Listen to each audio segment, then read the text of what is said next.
রিমোমিডি education ক্লাসের চ্যানেলে সকলকে স্বাগত। তো সামনে উচ্চ মাধ্যমিক পরীক্ষা, তাই এবিটিএ টেস্ট পেপার নিয়ে তোমাদের সংস্কৃত বিষয় এমসিকিউ অল এমসিকিউ নিয়ে আলোচনায় বসেছি। আজ এসি 68 এবং এসি 132 পেজের সমস্ত এমসিকিউ আলোচনা হবে। দেখো এখানে বলছে আর্যাবর্ত নামের গ্রন্থটি কী ধরনের কাব্য। এখানে গদ্য পদ্য চক্ষু নাটক দিয়ে, এখানে চক্ষু হবে না, এটা চম্পু হবে, কারণ এখানে কোনো স্পেলিং বা কোনো এখানে মিস্টেক আছে। তারপর দেখো পদে পদে ধনদা, ধনদা শব্দের দ্বারা কাকে বোঝানো হয়েছে? কুবেরকে বোঝানো হয়েছে। অলিপর্বার ভ্রাতার নাম কি? কশ্যপ। বনগতা গুহার রচয়িতা হলেন কে? না গোবিন্দ কৃষ্ণ মোদক। তোমরা কিন্তু গোবিন্দ মোদক করবে না, বা কৃষ্ণ মোদক হলে কেটে দেবে।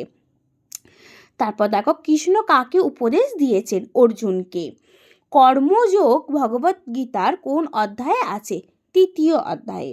গঙ্গাস্রোতমের রচয়িতা শ্রী শঙ্করাচার্য।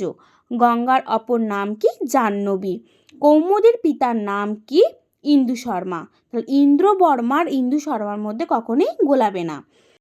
যথা আজ্ঞা পয়তি দেব বক্তাকে প্রমোদ।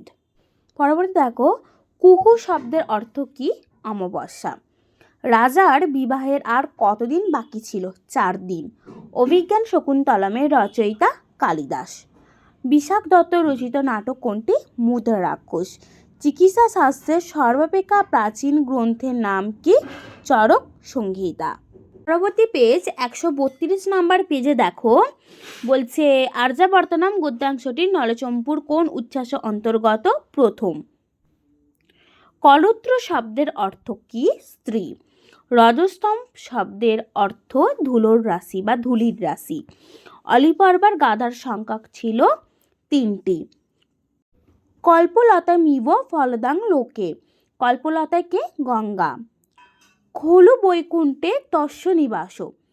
এখানে বৈকুণ্ঠ কোন বিভক্তি হয়েছে? সপ্তমী বিভক্তি। তারপর দেখো এদের মধ্যে কোনটি জ্ঞানেন্দ্রিয় নয়? দেখো এখানে একটু আমি ডিটেলসেই বলছি। 4টে দেখো আছে চক্ষু, বাক, জিহ্বা বা ত্বক। তাহলে চক্ষু, কর্ণ, নাসিকা, জিহ্বা বা ত্বক, আমাদের 5টি জ্ঞানেন্দ্রিয় আছে। তাহলে এখানে কি আছে? বাক। বাক হচ্ছে তোমাদের কর্মেন্দ্রিয়। তাহলে এখানেতে বাক, এখানে হবে কর্মেন্দ্রিয়, তাই জ্ঞানেন্দ্রিয় নয়। তারপর দেখো নৈষ্কাম শব্দের অর্থ মোক্ষ। তারপর দেখো এখানে আছে নাট্যাংশ থেকে যথাজ্ঞা পয়তি দেব কে বলেছেন? প্রমোদ। নেপথ্যে কোন ধ্বনি শোনা গিয়েছিল? মৃদঙ্গ। কুহু শব্দের বিপরীত শব্দ কোনটা? কুহু শব্দের অর্থ হচ্ছে অমাবস্যা। তাহলে অমাবস্যার বিপরীত কি? পূর্ণিমা। তাহলে কুহু শব্দের বিপরীত অর্থ হবে কি? পূর্ণিমা। তারপর দেখো যে বাসন্তিক শবনম নাট্যাংশের লেখককে কৃষ্ণমাচার্য। গীত গোবিন্দের রচয়িতা জয়দেব। পঞ্চসিদ্ধান্তিকার রচয়িতাকে বরাহমিহির। মেঘদূত কোন ছন্দে রচিত? মন্দাক্রান্তা ছন্দে রচিত। আজকে এই পর্যন্ত। পরবর্তী ভিডিও আবার নেক্সট পর্বে দেওয়া হবে। ততক্ষণে তোমরা এগুলো ভালো করে প্র্যাকটিস করো এবং সাথে থেকো।